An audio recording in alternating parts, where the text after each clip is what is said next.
Le film commence en montrant une jeune fille de 14 ans nommée Kazuki Miyeshi. Kazuki était une élève de collège silencieuse et montrait rarement la moindre expression sur son visage. Même lorsqu'elle a été surprise par la police en train de voler dans une supérette, elle n'a pas montré la moindre expression de culpabilité. Au contraire, ses deux amis qui ont été pris avec elle étaient tellement effrayés et coupables qu'ils ont fondu en larmes. Quand elle est rentrée chez elle, Kazuki a dit à sa mère qu'elle avait été arrêtée par la police pour vol. Cependant, sa mère ne semblait pas s'en soucier, ce qui a fait sentir à Kazuki encore plus de solitude et de manque d'amour. Kazuki pensait que sa mère n'aimait que Suzuki, le petit ami de sa mère. La scène suivante montre l'immense solitude de Kazuki après la mort de son père lorsqu'elle était enfant. Kazuki découvre que ses parents décédés se sont mariés par nécessité. Même si, à l'époque, sa mère aimait toujours Suzuki, l'homme qu'elle avait rencontré au lycée. Il a également été révélé que Suzuki était sur le point de divorcer de sa femme et de recommencer une relation avec la mère de Kazuki. Bien sûr, cela a rendu la mère de Kazuki encore plus indifférente envers elle, ce qui l'a finalement amené à détester Suzuki. En avançant rapidement, Kazuki a une amie proche à l'école nommée Eri. Eri est une élève de Yokohama qui a récemment été transférée dans la même école que Kazuki. Depuis son transfert, Eri a été l'objet de nombreuses rumeurs. L'une d'entre elles disait qu'elle avait avorté. Les camarades de classe n'aiment pas Eri, sauf Kazuki, qui pense réellement qu'Eri est différente de ce dont les autres élèves de l'école ont discuté. Eri semble aussi avoir une pensée libre. Une nuit, Eri emmène Kazuki rencontrer une fille aînée de son ancienne école nommée Hiroko. L'apparence espiègle d'Hiroko surprend Kazuki, mais elle accepte de suivre Hiroko et Eri pour rencontrer Toru Tamami, le petit ami d'Hiroko. Quand ils sont arrivés à un endroit appelé le quartier général, Toru n'était apparemment pas là. Ensuite, Hiroko les a emmenés ailleurs et a rencontré un jeune homme nommé Hiroshi Haruyama. L'endroit où ils ont rencontré Hiroshi était au bord de la mer.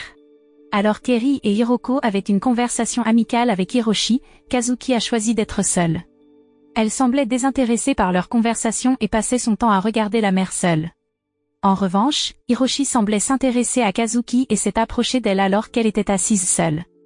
Hiroshi a invité Kazuki à discuter, mais elle l'a ignoré. La silencieuse Kazuki a laissé entendre à Hiroshi qu'elle avait des problèmes à la maison. Hiroshi a alors essayé de réconforter Kazuki et l'a taquinée en lui éclaboussant de l'eau de mer sur le visage. Cette action a irrité Kazuki, et elle a immédiatement frappé Hiroshi. Hiroshi s'est mis en colère et a jeté un seau d'eau sur Kazuki. Il lui a ensuite lancé une menace, lui disant de ne plus jamais montrer son visage devant lui. Leurs querelles ont attiré l'attention d'Eri et d'Hiroko. Après être rentrée chez elle, Eri a appelé Kazuki pour lui dire qu'elle n'avait jamais vu Hiroshi en colère comme ça. Elle a également parlé de Toru, le petit ami d'Hiroko, qui est le chef d'un gang de motards appelé Night. Pendant ce temps, Hiroshi est le porte-parole et un membre qui est censé remplacer Toru en tant que président. Le temps a passé, et les nuits suivantes, Eri a invité Kazuki à se rendre à la réunion du gang de motards Night. En arrivant là-bas, un groupe de membres du gang Night s'est approché d'Eri et de Kazuki, et les a emmenés rencontrer Toru. Toru a insisté pour rencontrer Kazuki et l'a taquiné par curiosité de voir la fille qui avait osé frapper le porte-parole de son gang. Lorsque Toru taquinait Kazuki, Hiroshi est soudainement venu et a tiré Kazuki loin de Toru. Apparemment, il n'aimait pas que le chef du gang soit autour de la fille qu'il aimait. Oui, apparemment Hiroshi aimait Kazuki depuis leur première rencontre quelques nuits auparavant. Il lui a même demandé légèrement si elle voudrait être sa petite amie. En résumé, Hiroshi a insisté pour ramener Kazuki chez elle à moto. À la maison, la mère de Kazuki n'a montré aucune préoccupation, même si Kazuki rentrait tard à la maison après avoir traîné avec Eri. Lorsque Kazuki et sa mère ont bu du thé ensemble, sa mère ne s'est pas du tout souciée de Kazuki. À la place, sa mère a parlé de son histoire d'amour avec Suzuki, qui était considérée comme très triste. Kazuki semblait refouler ses sentiments en écoutant l'histoire de sa mère. Elle avait l'impression que sa mère ne se souciait pas de sa solitude. Une fois, Eri et Kazuki rentraient ensemble à la maison après l'école. Soudain, un homme étrange au volant d'une voiture s'est arrêté derrière elle et les a invités à faire une promenade. Eri et Kazuki, si innocentes, ont accepté de faire une promenade dans la voiture de l'homme. Cependant, en plein milieu de la route, Eri et Kazuki ont remarqué qu'un autre groupe de personnes les suivait également dans une autre voiture. Se rendant compte de cela, Eri a attrapé la main de Kazuki pour échapper à la voiture. Elles ont toutes deux essayé de s'enfuir, mais les hommes qui les suivaient les ont poursuivis. Kazuki a combattu les garçons, mais ils l'ont rapidement presque neutralisé. Heureusement, Kazuki a réussi à s'échapper et à se cacher de leur poursuite. D'autre part, Hiroshi a reçu un appel d'Hiroko pour sauver Kazuki et Eri. Hiroshi n'a pas perdu de temps et a rattrapé la cachette de Kazuki. Quand il a ouvert la porte pour la sauver, Kazuki l'a regardé avec un regard reconnaissant. Après avoir été sauvé, Kazuki n'a rien dit et a laissé Hiroshi la prendre dans ses bras. Pendant ce temps, Eri pleurait déjà de peur de manière hystérique. Bien qu'elle n'ait montré aucune expression, Hiroshi semblait comprendre la peur et la tristesse de Kazuki. Après avoir déposé Kazuki chez elle, Hiroshi n'est pas parti immédiatement, mais l'a suivi à l'intérieur de la maison. Comme prévu, une fois à l'intérieur de la maison, Kazuki a immédiatement pleuré et appelé sa mère. Le cœur d'Hiroshi a été profondément touché par cette scène, et il a laissé Kazuki pleurer dans ses bras pour la première fois. La scène changea, et un matin, on aperçut Kazuki se réveillant dans un endroit étrange. Alors qu'elle regardait autour d'elle avec confusion, une femme d'âge moyen entra dans la pièce. Apparemment, la femme était la mère d'Hiroshi, qui expliqua que Kazuki avait été inconsciente pendant 2 jours. Alors qu'elle se trouvait chez Hiroshi, Kazuki apprend que la mère d'Hiroshi est divorcée et qu'elle est actuellement mariée à un autre homme. Hiroshi a également un demi-frère. Apparemment, Hiroshi ne vit pas dans la maison avec sa mère et sa nouvelle famille. Pourtant, la famille semble proche et heureuse. Ce fait attrista Kazuki car les circonstances étaient bien différentes de celles de sa propre famille. Le soir venu, Kazuki décida de rentrer chez elle. À la maison, elle vit sa mère, qui semblait tellement inquiète de l'état de Kazuki, qui avait disparu pendant quelques jours. Sa mère était en colère et provoqua Kazuki pour qu'elle puisse enfin exprimer tous les sentiments qu'elle avait refoulés jusqu'à présent. Kazuki dit qu'elle en avait assez d'être entretenue par le petit ami de sa mère, ce qui provoqua sa mère à revenir sur son histoire d'amour avec Suzuki, qui était si pathétique. Mais la mère de Kazuki semblait ne pas avoir du tout pris en compte les sentiments de Kazuki après avoir entendu l'histoire. Kazuki choisit de quitter la maison car elle était tellement déçue par sa mère. Sa mère essaya de l'arrêter, mais Kazuki insista pour faire ses bagages et quitter la maison. Après avoir quitté la maison, Kazuki sembla aller rencontrer Eri et ses amis. Elle raconta la dispute avec sa mère et sa décision de fuguer. Heureusement, les amis d'Eri furent très gentils avec Kazuki, et Hiroko permit à Kazuki de rester chez elle pendant un certain temps. De l'autre côté de la base de Night, Toru donna une moto à Hiroshi. La moto était un véhicule transmis de génération en génération par le président de Night à ses successeurs. Toru dit qu'il avait choisi Hiroshi comme successeur parce qu'il se concentrerait sur le travail et aurait une relation plus sérieuse avec Hiroko. Les amis d'Hiroshi entendirent rapidement la nouvelle et furent très heureux de la décision de Toru de nommer Hiroshi comme successeur. Pendant ce temps, la nouvelle parvint également au gang rival de Night, Bokuto.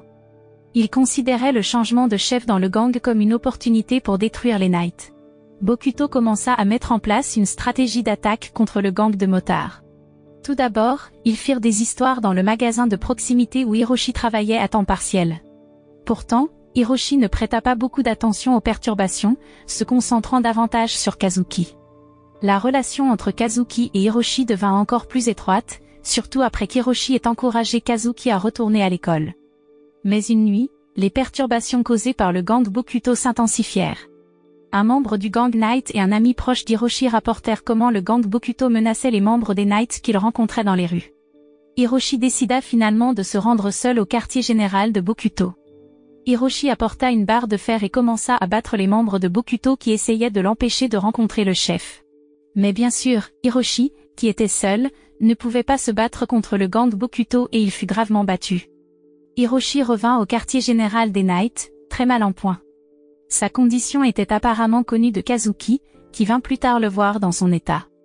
Kazuki éclata de nouveau en larmes en regardant Hiroshi blessé à la tête. Ces larmes touchèrent profondément les sentiments d'Hiroshi, le faisant se demander ce qui arriverait à Kazuki s'il mourait en étant impliqué dans un gang de motards. Après quelques jours, Hiroko dit soudainement à Kazuki qu'elle avait l'intention de déménager dans une autre ville avec Toru. Cela signifiait que Kazuki n'avait nulle part où rester.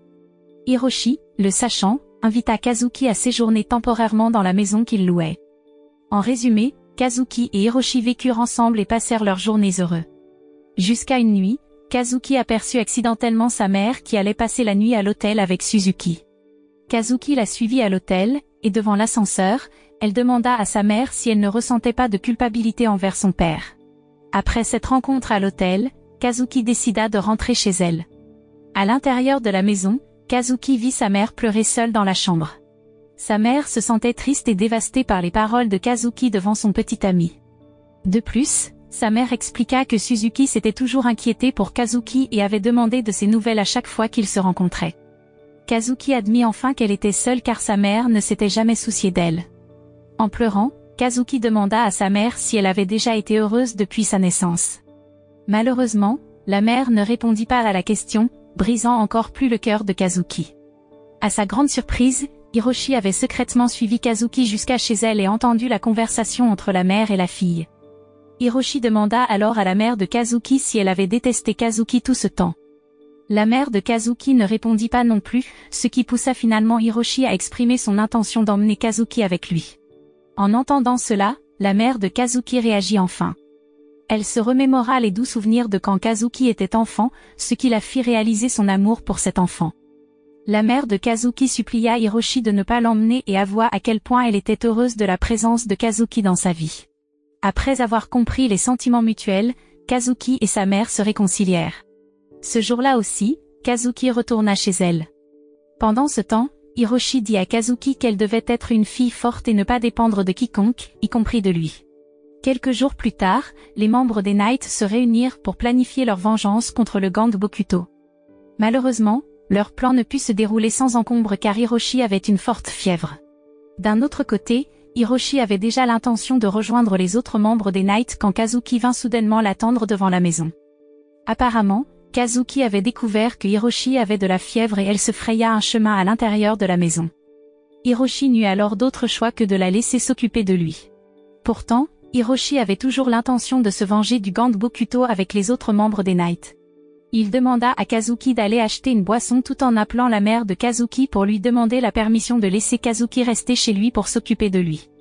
Après avoir acheté une boisson, Kazuki appela sa mère et lui dit qu'elle approuvait sa relation avec Suzuki. Cependant, en rentrant à la maison, Kazuki fut surprise de voir la maison plongée dans l'obscurité totale. Hiroshi n'était pas à la maison et était apparemment parti rencontrer les membres des Knights réunis. À l'insu de Hiroshi, les membres des Knights avaient annulé leur plan d'attaque contre Bokuto car la police patrouillait cette nuit-là. Comme prévu, Hiroshi vit le barrage de police et décida de faire demi-tour. C'est alors qu'un camion fonça sur lui depuis l'arrière. Le lendemain, Kazuki attendait toujours le retour d'Hiroshi à la maison. Ce matin-là, ce n'était pas Hiroshi qui vint, mais un ami et membre des Knights qui l'informa qu'Hiroshi avait eu un accident. Kazuki paniqua et se précipita à l'hôpital. Les membres des Knights se réunirent à l'hôpital et lui dirent qu'Hiroshi était dans le coma. De plus, l'état d'Hiroshi était apparemment si grave qu'il valait mieux se préparer au pire. Kazuki insistait toujours pour attendre Hiroshi à l'extérieur de la salle de traitement. L'ami d'Hiroshi qui l'accompagnait parla d'Hiroshi qui avait l'intention de quitter les Knights, pour le bien de Kazuki. La nuit dernière devait être la dernière nuit où Hiroshi accomplissait ses devoirs en tant que chef des Knights et se vengeait de Bokuto. Après cela, Hiroshi avait l'intention de s'arrêter pour ne plus inquiéter Kazuki. Malheureusement, le destin en avait décidé autrement et actuellement, il se trouvait dans un état pire. Les jours passèrent et Hiroshi ne se rétablissait pas non plus. Kazuki était tellement déprimée par la situation qu'elle choisit à nouveau de s'enfermer à la maison. C'est alors que Suzuki vint rendre visite à Kazuki et lui demanda de prendre soin d'elle. Suzuki dit que pour Hiroshi, la vie de Kazuki était très importante.